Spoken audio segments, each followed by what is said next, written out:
जय हिंद friends, math is fun में आपका बहुत स्वागत है। तो आज बोर्ड एग्जाम की तैयारी के लिए जुटे हैं। अध्याय 6 निर्देशांक ज्यामिति कोऑर्डिनेट ज्योमेट्री, प्रश्नावली 2 का प्रश्न क्रमांक 5 है। y अक्ष पर स्थित किसी बिंदु के निर्देशांक ज्ञात कीजिए जो बिंदुओं 5, ऋण 2 व 3, 4 से समदूरस्थ है। तो इसको समझने से पहले एक पॉइंट आपको बताता हूँ। जैसे चतुर्थांश इस तरह से होते हैं, इधर x अक्ष का पॉजिटिव, इस ओर x का नेगेटिव, इस तरफ y का पॉजिटिव और इस तरफ y का नेगेटिव वैल्यू होती है। तो इधर 1, 2, 3 सपोज दैट ये तो 1, 2, 3 और 1, 2, 3 इधर, लेकिन माइनस का हो जाएगा 1 माइनस का 2 माइनस का 3। ठीक उसी तरीके का इधर 1, 2, 3 और इस तरफ ऋण का 1, ऋण का 2 और ऋण का 3 होगा हमारे पास। और जो इसका मूल बिंदु है स्टूडेंट्स, यहाँ पर ये होता है 0, 0। तो अब हम चूंकि यहाँ दिया गया है, देखिए कि y अक्ष पर स्थित है, अर्थात इस अक्ष पर स्थित है हमारे पास। तो स्टूडेंट्स यहाँ प्रश्न में कह रहा है y अक्ष पर स्थित किसी बिंदु, अर्थात इस अक्ष में कोई बिंदु स्थित है, अर्थात इस अक्ष में x अक्ष का मान कितना हो जाएगा, यहाँ से आगे बढ़ा है, अर्थात यहाँ पर इसका मान जो हो जाएगा 0 हो जाएगा। अर्थात इसका निर्देशांक को हम क्या समझेंगे, अगर मान के चलते हैं कोई एनी पॉइंट है P, तो इसका निर्देशांक हो जाएगा x अक्ष का निर्देशांक 0 और y का हो जाएगा y ही। तो इस कॉन्सेप्ट के आधार पर हमको इस सवाल को पढ़ना है। और इस सवाल में एक बहुत इंपॉर्टेंट पॉइंट यह आता है, इंपॉर्टेंट यह है, इसमें ट्रिक क्या है, यदि -a - b का होल स्क्वायर दिया जाए तो इसमें से माइनस तो निकलेगा, कोई बात नहीं, माइनस निकलेगा, लेकिन इसके साथ ध्यान रखेंगे आप कि माइनस अगर कुछ नहीं रहता है तो 1 ले लेते हैं बाय डिफ़ॉल्ट वैल्यू। अब यहाँ पर क्या हो जाएगा, माइनस के साथ साथ स्क्वायर भी बाहर निकलेगा, तो यहाँ बचेगा क्या, a प्लस का b बचेगा। अब देखिए माइनस का इंटू माइनस से होगा तो प्लस हो जाएगा, और 1 का इंटू 1 अर्थात 1 हो जाएगा। ये प्लस का आपको समझाने के लिए लिख रहा हूँ वैसे, और a प्लस b इसका भी स्क्वायर रह जाएगा, छूट गया, तो ये हो जाएगा 1, अर्थात यहाँ पर हमारे पास a प्लस b का होल स्क्वायर हो जाएगा। इसको किसको, -a - b is equal to 0 को इस तरह से हम लिख सकते हैं। तो स्टूडेंट्स इस सवाल को हम हल करते हैं। चूंकि हम जानते हैं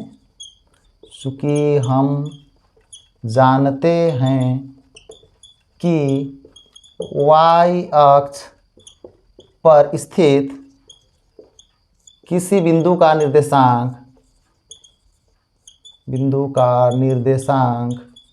कितना होता है स्टूडेंट्स, अभी कॉन्सेप्ट में बताया 0 होता है और इसका होता है y। क्यों 0 होता है, क्योंकि x अक्ष का मान यहाँ पे 0 है और बस ये बोल रहा है कि y अक्ष में ही स्थित है, अर्थात इधर कोई वैल्यू होगी लेकिन इसकी x की वैल्यू तो 0 ही होगी। तो अब हम देखते हैं इतना होता है, तब हम मान लेते हैं आगे, तब माना कि क्या मान लेते हैं, बिंदु P 0y से समदूरस्थ है। किससे समदूरस्थ है, P 0y बिंदु मान लेते हैं A है कोई बिंदु जिसका निर्देशांक है 5, ऋण 2, तथा मान लेते हैं कोई बिंदु B है जिसका निर्देशांक है 3, 4 से क्या है, समदूरस्थ है। अब जब कोई बिंदु, यहाँ देखिए आप, कोई बिंदु P है अब यहाँ पर कोई बिंदु A और B है, अर्थात इन दोनों की जो डिस्टेंस है वो समान दूरी पर है। ये जितने दूरी पे है वो भी इतने ही दूरी पर है, कौन सा, PB।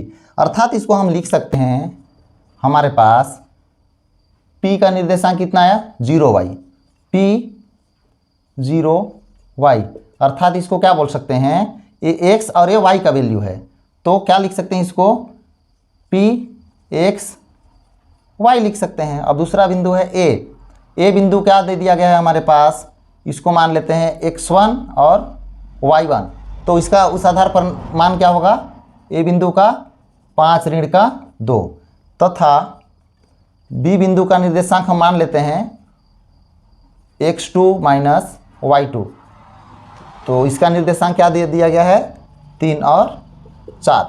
अब हम इन मानों को कहाँ रखना होगा, चूँकि हम जानते हैं कि P बिंदु से समदूरस्थ है अर्थात बराबर दूरी पे है, तो इसका फॉर्मूला होता है करनी में x1 minus x square plus y1 minus y whole square बराबर होता है अंडर रूट में x2 माइनस x पहले ब्रैकेट में, दूसरे ब्रैकेट में y2 माइनस y का स्क्वायर हो जाता है। इसको कैसे लिख सकते हैं हम लोग, दोनों पक्षों का वर्ग करने पर तो क्या हो जाएगा, वर्ग कर देंगे तो ये करनी हट जाएगा, अर्थात ये हो जाएगा x1 minus x square plus y1 minus y square बराबर x2 minus x square plus y2 minus y का होल स्क्वायर।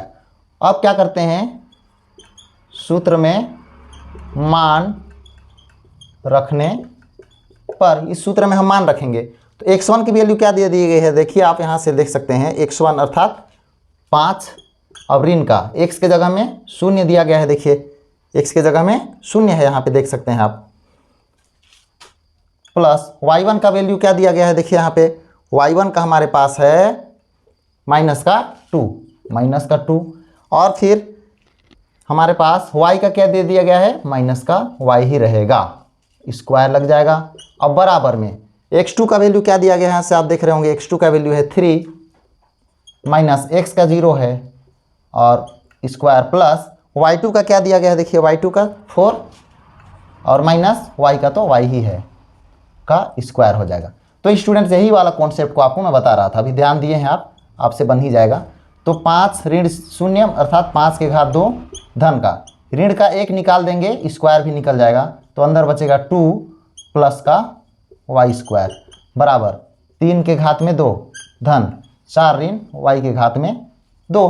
अब चूंकि हम जानते हैं, क्या जानते हैं कि a प्लस b के घात में 2 बराबर होता है a square plus 2ab plus b square तथा a minus b whole square बराबर होता है a square minus 2ab plus b square होता है।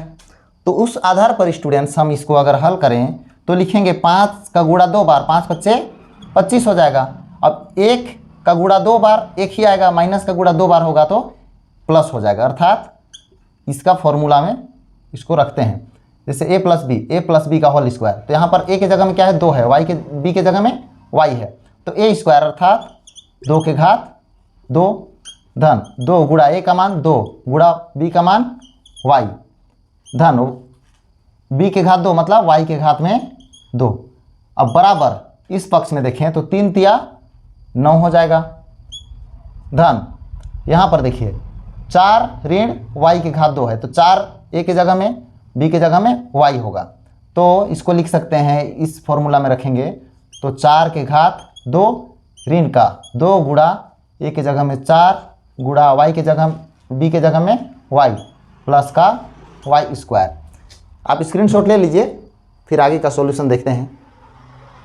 तो स्टूडेंट्स इसका आगे का हल देखते हैं, तो क्या हो जाएगा 25, तो 25 ही रहेगा, प्लस का 2 का गुणा 2 बार अर्थात 4, फिर हो जाएगा 2 दूना 4y प्लस का 4y प्लस का y स्क्वायर है तो y स्क्वायर बराबर, यहाँ 9 है तो 9 ही रहेगा, प्लस 4 का गुणा 2 बार अर्थात 4 चौके 16, ऋण का चिन्ह 2 चौके 8y